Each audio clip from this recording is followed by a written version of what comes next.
नमस्कार, स्वागत है आप सभी का एजुकेशन केयर 6 में और रुख करते हैं उत्तर प्रदेश की तरफ।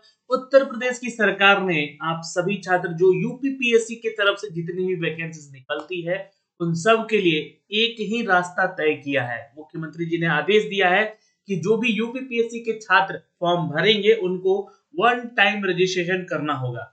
जी हाँ, इससे क्या फायदा है, इसके बारे में समझेंगे, जानेंगे और इससे क्यों लागू किया गया है, इसके बारे में इस वीडियो में हम जानकारी देंगे। फॉर्म को कैसे भरना है, इस ओटीआर फॉर्म को ऑनलाइन भरना है या ऑफलाइन भरना है, इन सब की जानकारी यहाँ से आपको देंगे और साथ में ये भी बता दें कि कोई फीस चार्ज नहीं लग रहा है। और तीसरी चीज ये भी कि बहुत सारे छात्र पूछेंगे यहाँ पे कि क्या ये सिर्फ उत्तर प्रदेश के छात्रों के लिए है? तो नहीं, ये किसी भी छात्र के लिए जो यूपीपीएससी का फॉर्म भरता है, चाहे आप बिहार से हो या उत्तर प्रदेश से हो या झारखंड से हो या वेस्ट बंगाल से हो। हाँ, आप सभी को ये ओटीआर कर लेना चाहिए अगर आप यूपीपीएससी के लिए एलिजिबल कैंडिडेट है तो चलिए अब सीधे लिए चलते हैं इन सब की अपडेट पे। वीडियो को लाइक कीजिएगा, शेयर कीजिएगा, चैनल पे नए हैं तो प्लीज चैनल को सब्सक्राइब भी जरूर कर लीजिएगा। तो सबसे पहले तो हम आपको अपडेट देना चाहेंगे यहाँ से सारी जानकारी जो कि ऑफिशियल है। और ये एक नया वेबसाइट बनाया गया है दोस्तों ओटीआर के लिए। यह वन टाइम रजिस्ट्रेशन यहाँ पे आप कर सकते हैं। एकल अवसरीय पंजीकरण इसको कहा जा रहा है और ये 4 आपके स्टेप में होने वाला है।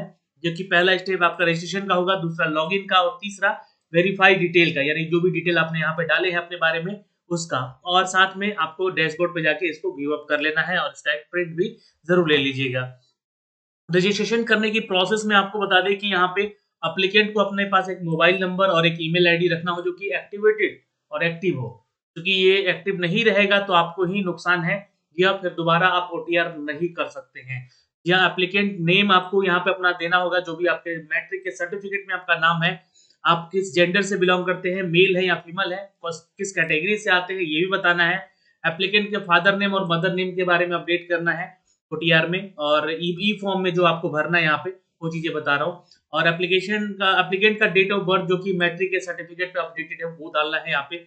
और यहाँ पे डोमिसाइल स्टेट, किस स्टेट से आप बिलोंग करते हैं। यूपी वाले हैं तो यूपी से आप बता दीजिएगा, किस कैटेगरी से हैं ये बता दीजिएगा।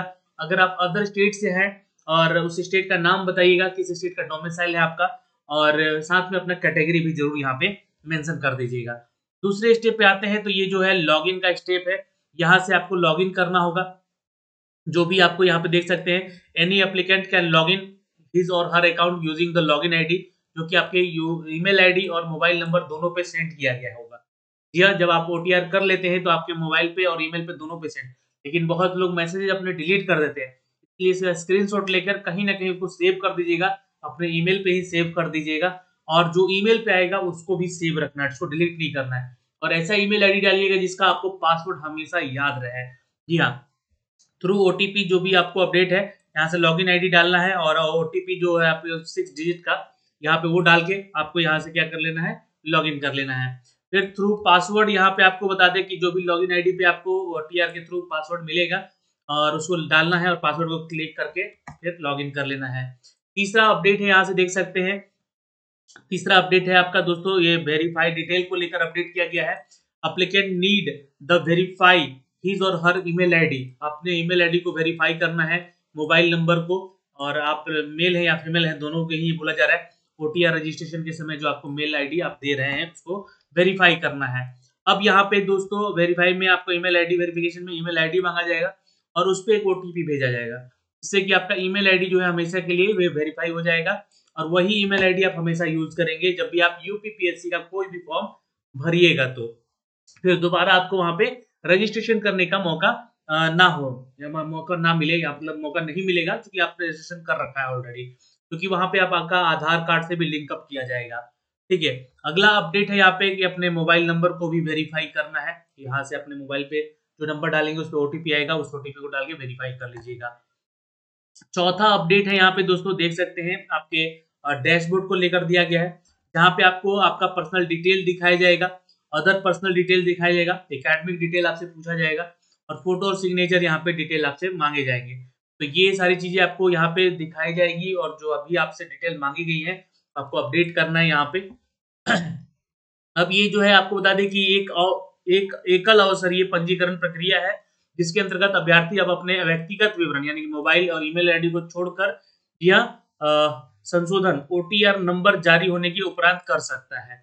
यानी कि आप जितने भी छात्र हैं यहाँ पे अपने मोबाइल और ईमेल आईडी को छोड़कर बाकी सभी इसमें एडिट कर सकते हैं, सुधार कर सकते हैं अगर कोई गलती होता है तो। लेकिन ये ओटीआर में सिर्फ मोबाइल और ईमेल आईडी नहीं सुधार होगा, इस बात का ध्यान रखिएगा। तो अब आपको यहाँ से करना कैसे है, इसके लिए साइन अप करना है, तो ये ध्यान रखिएगा साइन अप यहाँ से कर लीजिएगा पहले तो थ्रू ओटीपी और या थ्रू पासवर्ड। अगर आप लॉगिन है ऑलरेडी पहले तो उसके लिए है, तो ओटीपी के थ्रू आप यहाँ पे लॉगिन करेंगे। यूजर लॉगिन आईडी जो है मोबाइल नंबर के थ्रू और ईमेल आईडी के थ्रू या ओटीआर नंबर के थ्रू, ओटीआर उन्हीं के पास होगा जो कि पहले से लॉगिन हो चुके हैं। तो ये आपको साइन अप करना है, यहाँ से ध्यान से देख लीजिएगा। फिर आपको जो लॉगिन करना है, लॉगिन आईडी में अपना मोबाइल नंबर डाल के और अपने जो भी मोबाइल नंबर डालेंगे उस पे गेट ओटीपी जैसे क्लिक कीजिएगा तो मैसेज आएगा, ओटीपी यहाँ पे डालना है आपको और वो मोबाइल को वेरीफाई कर लेना है। फिर आपको यहाँ पे अपना जो कोड है आपका, इस कैप्चा कोड को डाल के और यहाँ पे आपको लॉगिन कर लेना है। लॉगिन करने के बाद जो है आप आएंगे इस पेज पे, ठीक है, और दूसरे पेज पे लॉगिन वाले पेज पे आएंगे और फिर आपके पास मोबाइल नंबर और आपका जो मोबाइल नंबर और ईमेल आईडी है उसको वेरीफाई किया जाएगा और फिर उसके बाद जो है आपका ये सारा डिटेल आपसे मांगा जाएगा। यहाँ पे जो भी चीजें पर्सनल डिटेल हो गया, एकेडमिक डिटेल हो गया, अदर पर्सनल डिटेल हो गया, फोटो सिग्नेचर का डिटेल हो गया, ये सब कुछ कितने केबी का चाहिए, इन सब के बारे में एक ऑफिशियल नोटिफिकेशन भी यहाँ जारी किया गया है। देखिए, क्योंकि ये क्या है कि मुख्यमंत्री जी के द्वारा सूचित किया गया है कि दिनांक 3 जनवरी को, है ना, 3 जनवरी 2023 को माननीय मुख्यमंत्री जी के द्वारा उत्तर प्रदेश लोक सेवा आयोग में आवेदन के लिए एकल अवसरीय पंजीकरण यानी कि ओटीआर वन टाइम रजिस्ट्रेशन व्यवस्था तथा आयोग के ये जो भी आयोग है यहाँ पे आयोग की नई वेबसाइट पर लोकार्पण किया गया। जो वेबसाइट हमने दिखाया है वही यहाँ पे आपको बता दें दोस्तों कि उत्तर प्रदेश लोक सेवा आयोग के द्वारा अभ्यर्थियों को व्यापक हित में देखते हुए यह चयन हेतु आवेदन करने की जो प्रक्रिया है उसको सुविधाजनक बनाने के लिए और सरल सुगम बनाने के लिए दृष्टि से यह एकल अवसरीय पंजीकरण की सुविधाएं दी जा रही है। यानी कि आपका जो डिटेल है बार बार कहीं ना कहीं मोबाइल नंबर गलत हो जाता है, कहीं ईमेल आईडी गलत हो जाता है, पिता का नाम या अपना सारा डिटेल जो एकेडमिक डिटेल है वो कहीं ना कहीं फॉर्म भरने में गलती हो जाती है। तो उसी चीज को सरल और सुगम बनाने के लिए ये वन टाइम रजिस्ट्रेशन आपसे करवाया जा रहा है। मतलब कि सिर्फ आप फॉर्म भरिएगा, जब आपसे पेमेंट किया जाएगा, मान लीजिए यूपीपीएससी के थ्रू कोई वैकेंसी आया, उसका आप फॉर्म भरिएगा जाके, तो फॉर्म भरते समय आपको वहां पे रजिस्ट्रेशन नहीं करना पड़ेगा, आपका सारा डिटेल एक बार लिख के पूरा आ जाएगा जैसे आप अपना ईमेल आईडी और मोबाइल नंबर डालिएगा वहां पे। तो ये सारी चीजें आपको सुविधा देने के लिए अभ्यर्थियों को आयोग के द्वारा भविष्य में विज्ञप्ति होने के विभिन्न परीक्षाओं के लिए अपनी शैक्षणिक अर्हता और मूलभूत सूचनाएं संबंधित अभिलेख का विवरण बार बार भरे जाने की आवश्यकता अब नहीं होगी। ये बात यहाँ पे स्पष्ट कर दी गई है। और नए आवेदन पत्र भरने के समय जो है बचत जो समय बचता है, चूंकि वहां पे उसको ध्यान में रखा गया है, अभ्यर्थियों को धन की भी बचत होगी और स्वयं समीक्षा करके उन्हें त्रुटि का अवसर भी यहाँ पे दिया जाएगा। तो फिलहाल तो यहाँ पे कोई फीस चार्ज नहीं लिया जा रहा है, लेकिन जब भी कोई वैकेंसीज आएगी उसका फॉर्म भरा जाएगा तो आपका समय भी बचेगा, आपका धन भी बचेगा, ऐसा यहाँ पे कहा जा रहा है। जल्दबाजी में गलत सूचनाएं भरते हैं आप लोग, इसके चलते यहाँ पे अंतिम समय में तकनीकी परेशानियां होती हैं और उसको एडिट करने के लिए आपसे दोबारा पैसे भी चार्ज किए जाते हैं। तो उन्हीं सभी चीजों को लेकर कहा गया कि धन का भी बचत यहाँ पे होगा आपका। ठीक है, वर्तमान में एकल अवसरीय पंजीकरण यानी कि जो ओटीआर है उसकी प्रक्रिया आयोग की वेबसाइट पे दे दिया गया है, यहाँ से आप चेक कर सकते हैं। ये इसका यूपीपीएससी का ऑफिशियल वेबसाइट है जहाँ से ये आपको ओटीआर का लिंक दे दिया गया है दोस्तों। ठीक है, अब ऐसा इसमें यहाँ पे ये नहीं अपडेट किया गया है कि लास्ट डेट कब तक है ना, लास्ट डेट अपडेटेड नहीं है, ये आप कभी भी कर सकते हैं, है ना, लेकिन आपको अभी कर लेना होगा। यहाँ पे डेट जो दिया गया है और उसके रिगार्डिंग मतलब यहाँ से आपको कर लेना होगा 3 जनवरी से आगे जो भी डेट यहाँ पे दिया गया उसके आगे कर सकते हैं, क्योंकि जितनी भी वैकेंसी यूपीपीएससी की आएगी वहाँ पे आप अगर आप ओटीआर से रिलेटेड है, आपने रजिस्ट्रेशन किया है वहाँ पे, तो आप वहाँ पे सिर्फ क्लिक करेंगे, आपका नंबर डालेंगे, ईमेल आईडी डालेंगे और वो डिटेल आपकी सारी वहाँ पे आ जाएगी। फिर उसके बाद सिर्फ एप्लीकेशन फॉर्म का डिटेल भर दीजिएगा, फी सबमिट कर दीजिएगा, उसका काम खत्म। ठीक है, तो ये सारी चीजें हैं यहाँ पे। लेकिन यही है कि जब आप ओटीआर करेंगे तो बहुत ही सावधानी पूर्वक अपना सारा डिटेल यहाँ पे डालेंगे, है ना, इसमें कोई गलती मत कीजिएगा।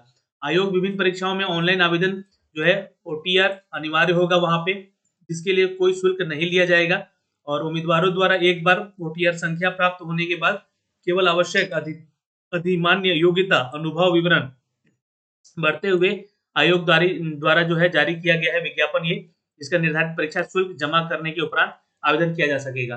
तो ये आप ध्यान रखिएगा, आपसे अभी कोई चार्ज नहीं लिया जा रहा ओटीआर के लिए, लेकिन जैसे कोई वैकेंसी आई उसका फॉर्म अगर लिया जा रहा है तो सिर्फ आपसे आपका पेमेंट लिया जाएगा। जैसे आप ओटीआर का नंबर और ईमेल आईडी वहाँ पे अपलोड करेंगे, डालेंगे, तो आपसे सिर्फ वहाँ पे पेमेंट लिया जाएगा और कुछ डिटेल आपसे मांगे जाएंगे, जैसे कि आधार कार्ड वगैरह तो यहाँ भर लिया जाएगा, एजुकेशनल डिटेल भी यहाँ भर लिया जाएगा, अदर डिटेल में आपको सब कुछ आ जाएगा, एड्रेस वगैरह सब कुछ यहाँ पे आपका ले लिया जाएगा।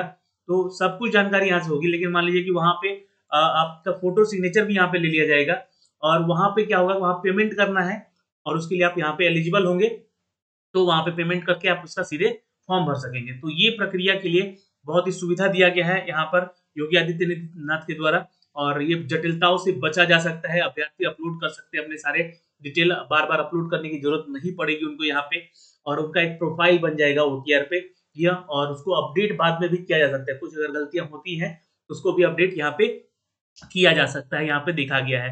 देखिए यहाँ पे लिखा गया है कि अनुभव आदि के विवरणों में परिवर्तन होने पर अभ्यर्थी विवरण जो प्रोफाइल डालेंगे अभी उसको अपडेट किया जा सकता है ना। तो एक्सपीरियंस वाली जितनी वैकेंसी आती है तो उसमें अपडेट कर सकते हैं वो उस समय भी, है ना, ओटीआर में भी आके आप अपडेट कर सकते हैं, लेकिन मोबाइल नंबर और अपना ईमेल आईडी अपडेट नहीं कर सकते कभी भी, इस बात का ध्यान रखिए। तो वही ईमेल आईडी और आप मोबाइल दीजिएगा जो कि आपके लिए हमेशा चालू रहे, एक नंबर ऐसा।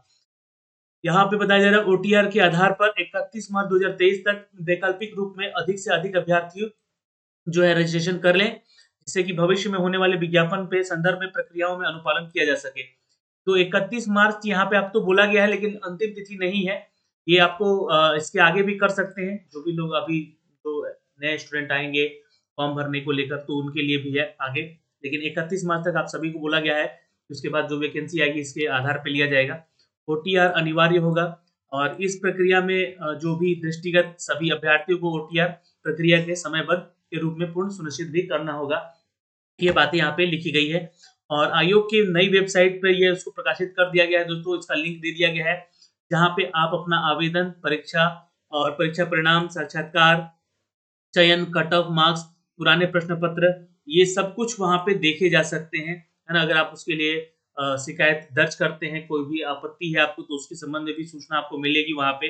उक्त संबंध में सूचा है कि आयोग की नई वेबसाइट पुरानी वेबसाइट से यह इंटीग्रेटेड है और ये संबंधी प्रक्रियाधीन है, इसी के कारण अभ्यर्थी हेतु नई वेबसाइट की सुविधा अति शीघ्र उपलब्धि कराई जाएगी। तो बहुत सारी सुविधाएं यहाँ पे आपको मिलने जा रही है, या जहाँ पे आप अपना बाद में जैसे कि रिजल्ट आता है तो रिजल्ट देख सकते हैं, कट ऑफ देख सकते हैं, आंसर शीट देख सकते हैं, मार्क्स देख सकते हैं, प्रीवियस ईयर के पेपर का देख सकते हैं, कट ऑफ कितना गया था, कितना दिया गया था।